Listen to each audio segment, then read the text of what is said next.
네, 한류와 언어 14주 2차 시 영상 강의를 시작하도록 하겠습니다. 1차 시에서 우리가 PPT 사료 7쪽의 그러니까 언어가 사고, 생각을 결정한다는 에드워드 사피어의 가설까지 살펴보고 좀 길어질 것 같아서 얘기를 끊었습니다. 그래서 2차 시에서는 8쪽부터 살펴보도록 하겠습니다. 여러분들한테 이제 여러 가지 이제 철학자들의 이야기를 전달을 해주는 것은 또 언제 또 이런 얘기들을 보겠나 싶어서 사실은 그 언어와 사고의 관계에 대한 그런 논쟁들은 20세기의 아주 중요한 철학적 화두였습니다. 그래서 여러분들 잘 알고 있는 분석 철학의 대가인 그 8쪽입니다. 루드비히 비트겐슈타인도 내가 쓰는 언어의 한계가 내가 아는 세상의 한계다. 선생님이 좀 좋아하는 말이기도 합니다. 그래서 내가 지난번에 욕하지 말라 그랬죠. 결과적으로는 이분이 말하는 내가 쓰는 언어의 한계라는 것은 뭐냐면 내가 쓰는 언어의 한계가 내가 알 수 있는 지적인 한계라는 뜻이 되는 것이거든요. 그렇게 되는 의미인데 선생님은 조금 다른 의미로 가끔 쓰기도 하죠. 네, 좋은 표현을 써야 그것이 나의 한계를 드러내는 것이죠. 나쁘게 한계를 드러내면 안 된다. 또 하이데거는 뭐라 하냐면 언어는 존재의 집이다. 그만큼 여러분들 그 말이라고 하는 것, 언어라고 하는 것은 인간은 호모 로쿠엔스잖아요. 정말 중요한 것이다라는 새삼스러운 그런 이야기를 한번 전하고자 했습니다. 파란색 글씨를 보면 언어를 뛰어넘는 한류의 의미는 우리가 생각하는 것보다 문화와 문명사에서 큰 의미를 갖는 것일 수도 있어요. 지금 한국 사람들이 아직도 서구 사대주의를 가지고 있는 기성세대들도 많고 해서 아직도 이 가치가 얼마나 큰 것인지를 잘 알지 못하고 있는데 사실은 지역적으로 어떤 그 한류를 즐기는 소수 매니아층을 살짝 넘어선 느낌이 있어요. 거기에 큰 공을 한 건 사실 BTS라는 사실은 부정할 수가 없고 뭔가 좀 넘어선 것이 있어 보여요. 특히 K-팝은 넘어선 부분이 있어 보이고 영화나 드라마와 같은 전통적인 장르들이 이미 소수가 즐기는 마니아층의 어떤 대중문화는 조금 넘어선 것 같아요. 그럼 이것은 무슨 의미를 갖는가라는 것은 굉장히 큰 문화사적인 가치일 수도 있을 것이다. 지금 우리가 평가를 쉽게 내릴 수 없는 것일 수도 있다라는 거죠. 그래서 한류 콘텐츠의 기반은 한국어, 한국 문화이고 이는 결국 서구 언어 중심의 문화 콘텐츠에 어떤 의미에서건 새롭고 신선한 관점을 제공하게 된다는 사실이죠.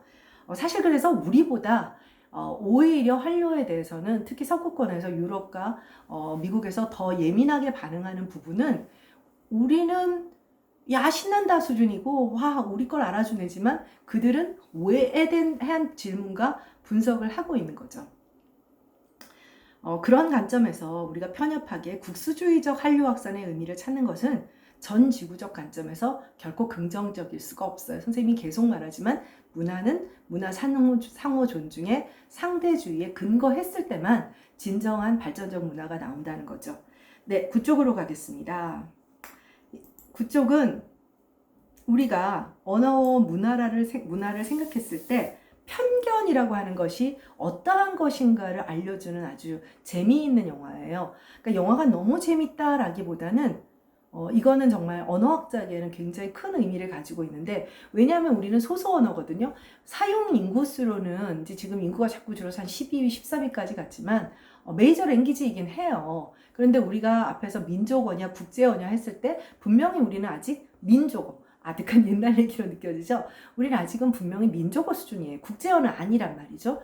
그렇다면 우리 언어로 된 어떤 문화 콘텐츠들을 수용하는 사람들의 입장에서는 소위 말해서 대세 패러다임에서 벗어난 언어에서 만들어진 콘텐츠를 수용하는 사람들의 입장은 사실 이 영화와 똑같아요. 그들이 가지고 있었던 편견, 관점, 그것들을 다 뒤집고 바라보는 것이거든요. 영화 컨택트라고 하는, 이제 컨택트가 아니에요. 옛날에 그 더 유명한 컨택트라는 한국어로 이름이 바뀌었을 때 컨택트라는 영화가 두 개가 있어요. 두 개가 있는데 더 옛날 게 있고 이거는 사실 영화는 arrival이에요. 외계인들이 도착했다는 뜻이고 지금 오른편에 있는 그림에 그 이제 왼쪽 편에 반원 모양 된 게 우주선이에요. 되게 이제 우리가 일반적으로 생각하는 우주선하고는 또 다르죠. 2016년 11월에 개봉한 미국의 SF 영화인데 외계인 헵타포드라고 하는 뭐 이제 다 만들어 놓은 이름이죠. 외계인 헵타포드는 먹물 같은 액체를 뿌려 원을 그리는 방식으로 대화를 해요. 그래서 지금 여기 보면 옆에 먹물을 뿌린 것 같은 동그라미가 있죠. 그래서 지금 밑에 보면 사람이 서 있고 그 앞에 이렇게 손가락까지 이게 지금 위에가 안 나오는데 결국 꼴뚜기다. 외계인은 왜 맨날 꼴뚜기여야 하니? 이렇게 잘 만들어 놓고 내가 꼴뚜기를 보고 얼마나 정말 너무 그야말로 어떤 심도 있는 철학을 보였다가 외계인이 꼴뚜기여서 제가 선생님이 실수를 했습니다. 근데 여기서 중요한 건 일단은 이게 이들의 대화의 방식이에요. 대화의 방식인데 재밌는 것은 이들은 음성기관이 없어요. 음성으로 얘기하지 않아요. 음성으로 얘기하지 않아. 우리가 생각할 때는 모든 커뮤니케이션은 음성 언어로서 이루어지죠. 지구상에 존재하는 인간들은 다 그래요. 음성 언어로 대화를 한다는 것의 대전제는 뭘까요? 음파가 전달되어야 되죠. 물질로서의 음파가 전달되려면 공기가 필요해요. 그런데 모든 행성에 공기가 있을까요? 여러분들 우주에는 생명체가 있을까요? 없을까요? 칼 세이건이 그랬죠. 코스모스에서. 만약에 이 넓고 넓고 끝을 알 수 없는 우주에 생명체가 우리뿐이라면 이 우주는 너무나 비경제적인 구조자, 존재죠. 말도 안 돼요. 확률상, 상식적으로 뭐 별로 수학을 좋아하진 내 입장에서도 분명히 외계인은 있을 거고, 그렇다면 그들의 모습이나 대화의 방식이나 어떤 뭐랄까요, 진화의 방식도 굉장히 다를 수 있어요. 여기서도 이렇게 생각하는 것도 인간의 상상의 한계죠. 그래서 이들은 공기를 통한 음성언어 방식의 대화도 아니에요. 그리고 또 한 가지, 여기서는 동그라미 원이죠. 원이라고 하는 것은 굉장히 중요한데, 우리는 2차원적인 어떤 그런 세상과 3차원, 1차원은 점, 2차원은 선, 3차원은 공간이죠. 4차원은 시간이 되는 것이고, 그렇다면 우리가 일반적으로 사용하는 언어는 타임 랭귀지, 시간 언어예요. 그래서 우리가 알고 있는 대표적인 것이 시제라고 하는 것이 있죠. 그런데 그 시제의 개념은, 우리가 시제 얘기하려면 칠판에 밑줄 쫙 긋고 선생님이 자 이거 현재야, 이거 미래고, 이거 과거야, 그렇게 얘기해요. 칠판은 2차원적이고 선을 통한 그야말로 리니어한 선조적인 그러한 관점이에요. 근데 원이라고 하는 것은 어떻게 됐죠? 설사 그것이 2차원이건 3차원이건, 3차원이면 9가 되나? 어쨌든 원은 선과는 다르죠. 시작과 끝이 없어요. 시작과 끝이 없다는 건 뭐냐면 과거, 현재, 미래가 없다라는 얘기예요. 이 영화는 바로 그거예요. 그래서 액체를 뿌려 원을 그리는 방식으로 대화를 하기 때문에 사실 훨씬 더 복잡한데 간단하게만 소개했어요. 그들의 언어는 과거, 현재, 미래의 시제의 구분이 없고, 그렇기 때문에 과거, 현재, 미래를 막 동시에 볼 수 있어요. 우리는 다르죠. 우리는 현재만을 볼 수 있고 미래는 볼 수 없고, 과거는 지나가 버리면 기억 속에 남아서 소위 말해서 다르게 형상화되기도 하죠. 주인공이 외계어를 배운 다음에는 같은 능력을 가지게 돼요. 이게 무슨 얘기냐? 초능력을 갖는 것이 아니라 결과적으로 언어가 존재를 결정한다라는 주장을 반영을 한 거예요. 그러니까 언어 우위론이라고 할 수도 있겠죠? 선생님이 이 영화를 소개하는 이유는 뭐냐면 방금 말했다시피 어찌 보면 서구 패러다임, 오랜 동안 산업혁명 이후에 몇백 년간의 서구 중심의 패러다임, 서구 중심의 문화 패러다임에서 봤을 때는 이거 뜬금없는 이거 뭐지? 라고 생각되는 정말 소수나 수용하는 그런 문화라는 거예요. 거의 지금 이 외계인의 언어같이 느껴질 수도 있다라는 것이죠. 그럼 이걸 극복한 매력은 도대체 무엇이었나? 근데 그거를 우리가 찾아내는 것이고, 또 한 가지는 중요한 것은 뭐냐면 우리도 이러한 어떤 패러다임을 만들었을 때, 새로운 다른 문화 패러다임을 만났을 때 결코 편견을 갖지 않고 수용할 수 있고 존중할 수 있어야 한다는 태도인 거죠. 이제 이게 뭐냐면 이 주인공이 결코 외계인과 전쟁을 치르지 않고 서로를 소통을 통해서, 외계어를 배우잖아요. 소통을 통해서 전쟁을 치르지 않고 공존의 방식을 도모한다. 이런 얘기가 되는 겁니다. 네, 10쪽으로 가면 이제 우리가 지금 한류다. 어찌 보면 조금 국뽕에 차서 좀 부끄러운 국뽕에 찬다면 동아시아의 한국이 대세, 조금 약간 그런 감은 없지 않았어요. 중국은 좀 아직까지도 영 아닌 것 같고요. 중국은 그 중화주의가 있어요. 중화주의가 있고 모든 게 다 중국 거예요. 어쩔 수 없어. 수천 년의 역사 동안에 늘 그랬기 때문에 일본은 지난번에도 말했다시피 여러 가지 측면에서 좀 변화가 필요하지 않나. 지금의 그 어떤 아시아 맹주로서의 역할을 하려면 좀 더 그리고 너그러워져야 되지 않나. 독일을 보고 배워야 되지 않나. 그런 마음도 듭니다. 여기에 이제 오늘의 한류와 오늘의 한국을 살아가는 입장에서 한 150여 년 전이라고 해야 되나요? 그 100년 전, 여기서는 이제 100년 전이라고 이 책 때문에 100년 전이 100년도 지금 훨씬 더 된 거죠. 미국인 헐버트가 본 글로벌 한국의 미래라고 해서 The Korea Review라고 하는 호모 헐버트 박사의 그 책과 얘기를 좀 소개를 하겠습니다. 사실 이제 그 초창기에 이제 뭐 미국이나 캐나다나 유럽 쪽에서 프랑스, 독일 쪽에서 많은 그런 선교사들이 넘어왔어요. 뭐 지금 오늘날 뭐 여러 가지 그 뭐 기독교의 문제들에 대해서 얘기를 듣고도 있지만 초기 기독교 혹은 천주교 이런 그 뭐 넓은 의미의 포괄적 기독교가 초기에 이제 한국의 그 뭐랄까 신문물의 도입과 개화 그리고 독립에 많은 혁혁한 공로를 세운 것도 많고요. 15세기 자료들이 불경이라면 19세기 자료는 외부 선교사들에 의해서 연구되어진 여러 가지 그 성경 번역 이런 것들이 있어요. 그래서 일단은 그런 측면에서 이제 헐버트도 이제 그런 역할을 이 사람은 뭡니까 종교적인 것은 아니었고요. 저기 이제 선생님 교사로 온 사람인데 자 그래서 10쪽을 보면 이 사람은 1886년에 소학교 나오죠. 초청을 받아서 유경공원에서 외국어를 가르쳤고 을사늑약 후 철저히 한국 편이었던 사람이에요. 그래서 지금 현재도 양화진의 그 외국인 묘지에 묻혀있는 정말 그 푸른 눈의 한국인이다라고 불리는 그런 사람들 중에 한 명입니다. 그래서 고정의 밀선, 그러니까 그 당시 이제 여러분들이 이제 뭐 여러 가지 그 뭐 지난번에 미스터 선샤인도 말하고 그랬지만 사실은 이때 들어와 있던 외국인들이 그렇게 막 대단한 사람들이라고 대단하다라는 것을 어떻게 평가를 해야 될지는 모르겠지만 뭐 종교인이거나 이렇게 가르치는 사람이거나 그러니까 말하자면 힘이 있는 정치 권력자들이 아니었어요. 정치 권력자들이 아님에도 불구하고 손을 내밀 데가 없는 거예요.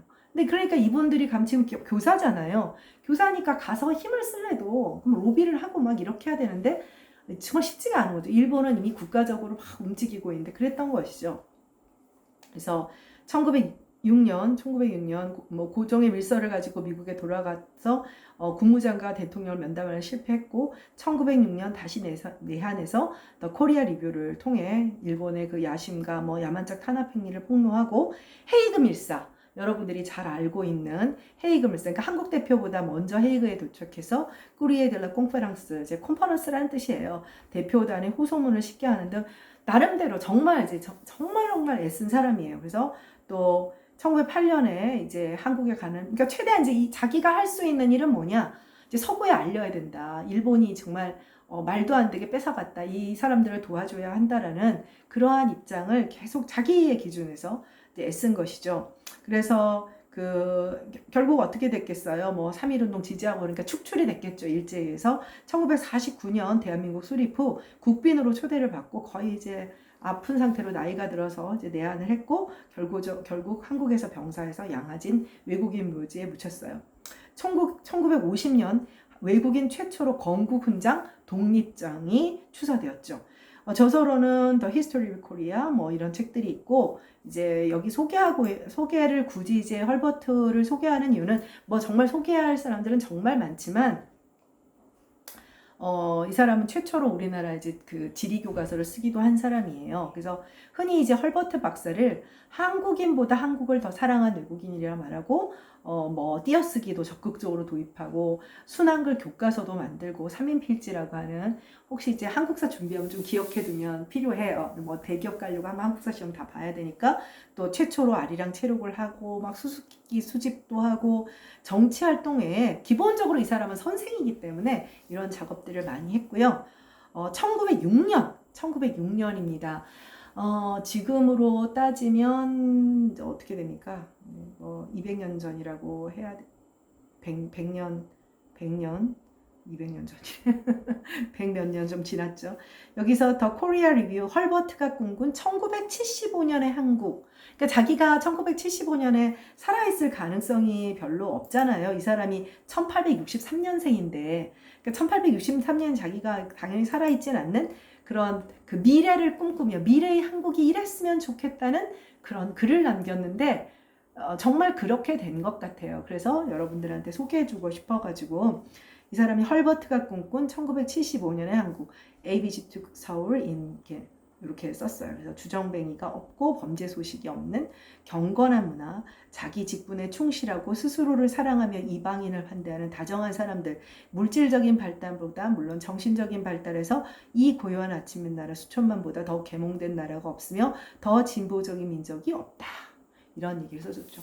어때요? 극찬 아닌가요? 범죄 소식이 없다. 요즘 그 한국이 굉장히 이게 치안이 좋다라고 얘기를 하는 그런 부분들이 잘 보이고 또 외국인 굉장히 환대하는 사람들이기도 하죠. 아마 그때나 지금이나 그랬던 것 같습니다. 1975년이 이 그 헐버트 박사가 생각한 그 모양까지는 아니었던 것 같지만 지금은 이제 그야말로 네, 그 다음에 12쪽으로 가도록 하겠습니다.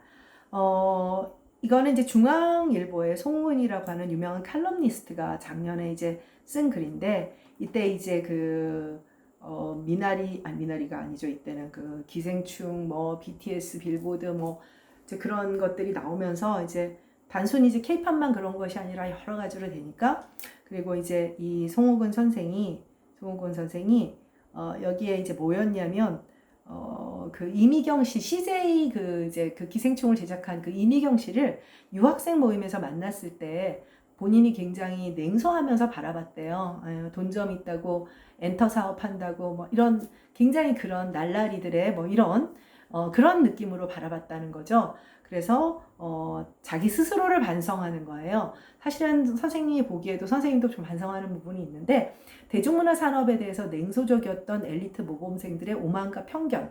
그러니까 왜 방시혁이 빠순이 문화를 무시하지 마라.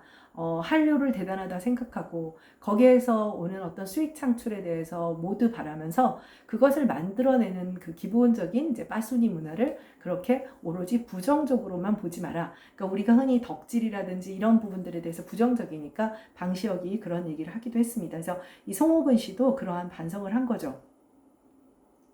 80년대 문화사업은 제조업의 흥망을 가늠하는 양념 같은 것 정도로만 취급되었고 엔터테인먼트는 오락, 연예인과 같이 좀 뭐랄까 놀기 좋아하는 그리고 뭔가 생산적이지 않은 그렇지만 지금은 아니죠. 문화와 감각의 시대가 도래한 지금 기회와 감성 그리고 예술성을 뽐내는 최고의 직업이 되었고 내가 못해서 그런 거지 정말 그 대단한 연예인이 될 수 있다면 이라는 그런 꿈을 꾸는 친구들이 있죠. 그래서 이번의 표현이 날라리의 창의적 놀이터에 범생이들이 명함도 못 내밀고 있는 오늘날의 상황 이런 이야기를 했습니다.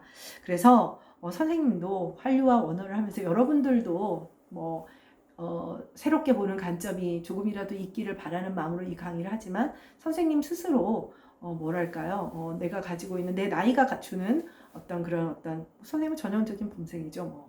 어떤 그런 관점들에 대해서 스스로 다시 생각해보는 계기가 되는 수업이기도 한 것 같습니다. 네, 13쪽으로 가도록 하겠습니다. 기적의 해, 느닷없이 뭔 기적의 해냐라고 하는 건데 선생님이 14주 마무리를 하다 보니 선생님이 약간 좀 잡다한 책을 좀 많이 좀 잡식성이야. 좀 그걸 좀 고쳐야 하는 부분인데 어릴 때도 쓸데없는 책 많이 본다고 엄마한테 참 많이 혼나기도 했는데 우린 지금 코로나를 살고 있어요. 아마 분명히 과거의 패스트 시대 못지않게 세계사 속에 기록되는 아주 중요한 우리의 호손들이 기억해야 할 그런 연도 속에 살고 있는 그런 세대가 됐습니다. 영광도 아니지만 그런데 이러한 시절이 사실은 한국의 대중문화에는 굉장히 불리하지 않고 되게 유리한 상황으로 일종의 되게 중요한 전환점으로 들어서고 있는 것 같아요. 그러니까 특히 서구가 그러니까 아시아권보다 지금 요새 동남아시아가 좀 힘들고 뭐 대만이나 싱가포르 별로 우리도 사실 별로 많이 나오지도 않았고 일본이 좀 문제였던 것뿐이고 그런데 뭐 중국은 뭐 본인들은 영이래니까 뭐 믿거나 말거나 근데 주로 타격을 크게 작년부터 올해까지 지금 이제 뭐 백신 때문에 조금 나아지고는 있지만 어마어마한 사람들이 죽어나간 것이 유럽과 이제 아메리카 대륙이란 말이에요. 다 방구석에 갇혔죠. 집에 갇혔어요. 뭘 하겠습니까? 방송 전파에서 날아오는 TV밖에 볼 게 없었던 것이죠. 그러다 보니 그야말로 SNS와 OTT의 막강한 그 혜택을 누린 것이 한류 콘텐츠인 것 같아요. 사실 K-드라마도 상당히 확장되고 있는 것 같아요. 네, 그래서 그러한 의미에서 한류 문화, 한국의 대중문화에는 또 다른 의미에서의 기적의 해가 아닌가. 아누스 미라빌리스라고 한답니다. 뭐 라틴어인 것 같은데 여기서 말하는 흔히 아누스 미라빌리스라고 하는 기적의 해는 뉴턴을 이야기해요. 뉴턴을 이야기하는데 이게 무슨 얘기냐. 1666년 뉴턴이 떨어지는 사과를 본 해, 만유인력의 법칙을 발견한 해를 기적의 해라고 봅니다. 사실 여러분들도 다 알다시피 만유인력의 법칙은 인류가 바라보는 관점을 바꾼 거예요. 인류가 바라보는 단순한 과학 발견이 아니라 세계관의 반전이 일어난 것인데 이때 이 직전에 무슨 일이 있었냐면 1665년부터 66년에 런던 인구의 4분의 1이 사망하는 역병, 보나마나 전염병이죠. 전염병이 창궐을 했고 1666년에는 전염병은 사라졌는데 런던 대화재가 일어나요. 원 세상에. 그러니까 이게 무슨 얘기예요? 그야말로 해로 따지면 1665년과 1666년은 최악의 해라고 할 수가 있는 거죠. 그래서 캠브리지를 다니고 있던 이 뉴턴은 여러분들처럼 학교 문이 닫혀서 고향으로 달아갔어요. 온라인 수업을 들을 수는 없잖아요. 네, 선생님이 이거 왜 골랐는지 알겠죠? 온라인 수업은 들을 수 없으니까 자기 고향에 들어가가지고 이제 어떻게 해요? 교수의 강의도 들을 수 없고 자기 혼자 공부하고 그러면서 미적분을 발견하고 지상의 중력 개념을 달의 궤도까지 확대시켰어요.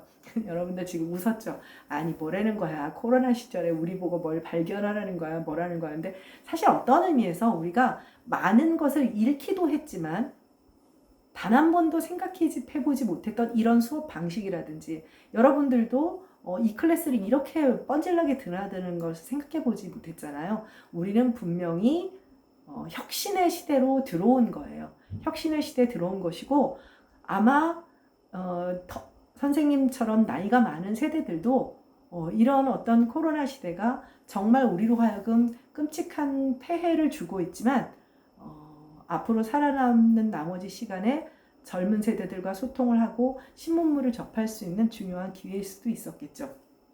어찌되었건 간에 뉴턴은 이제 미적분도 발견하고 그래서 고전 역학 개념이 확립되고 결과적으로 100년 뒤 영국이 여기에 기반을 통해서 산업혁명을 일으키고 해가 지지 않는 나라로서 제국주의 침탈을 하게 되는 그런 큰 국력을 갖게 된 것이죠. 우리에게도 사실은 문화의 힘이 국가의 힘이죠. 문화의 힘이 국가이기 때문에 혹여 기적의 해가 될 수 있지 않을까 하는 뜻에서 소개를 해봤습니다. 네, 그래서 14쪽을 보면 코로나19의 시대에 한류는 기회의 해를 맞고 있는 것일지도 모른다. 온라인 강의, 온라인 쇼핑, 온라인 업무 등 비대면 사회의 갑작스러운 등장은 마치 지금의 지금이 아니라 뉴턴의 시대의 그런 아누스 미라빌리스가 될 수도 있는 것이다. 되게 만들면 가장 좋겠죠. 특히 우리는 세계 최고의 IT 강국이에요. 세계 최고의 IT 강국이고 너무나 쉬운 소통의 문자를 가지고 있고 그리고 거기에 굉장히 강력한 지적인 어떤 그런 교육 수준을 가지고 있는 국민들이죠. 그러다 보니 아마 온라인 세상에 안 그래도 강자였던 한류 콘텐츠들은 여러 분야에서 더더욱 각광을 받게 된 것 같아요. 그렇다면 언어의 장벽을 한국어라는 언어의 장벽을 뛰어넘어 어떻게 하면 이것을 효과적으로 이용할 방법 무언가 우리가 지금 그것에 대해서 계속 사실은 고민해 왔던 것이죠. 이 언어적 장벽을 극복하고 왜 수용했을까? 그 왜를 찾아내면 어떤 한류 문화의 긍정적 확산에 대해서 고민해 볼 수 있을 것이다. 방법을 알아낼 수 있을 것이다. 라는 뜻이 되겠죠. 15쪽으로 가도록 하겠습니다. 네.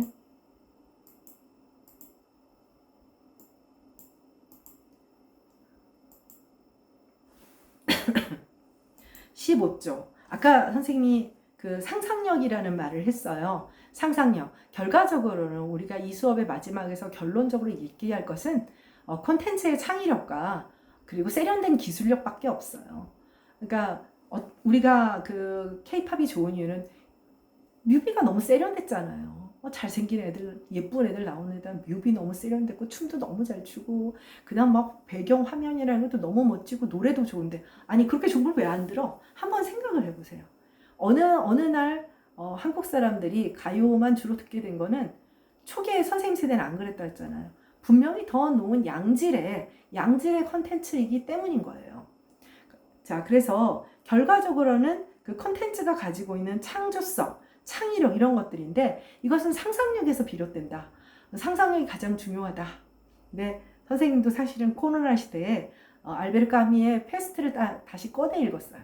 꺼내 읽으면서 여기에 그러니까 이 페스트의 상황이 까미가 썼던 그 페스트의 상황이 지금의 상황과 너무 비슷한데 그러한 상황에 상상력이 나온 거예요. 그래서 한번 소개를 해주고 싶어서 이제 소개를 해주는데 현재 아마 여러분도 뉴스에도 들었지만 알베르 까미 페스트가 다시 많이 팔렸다.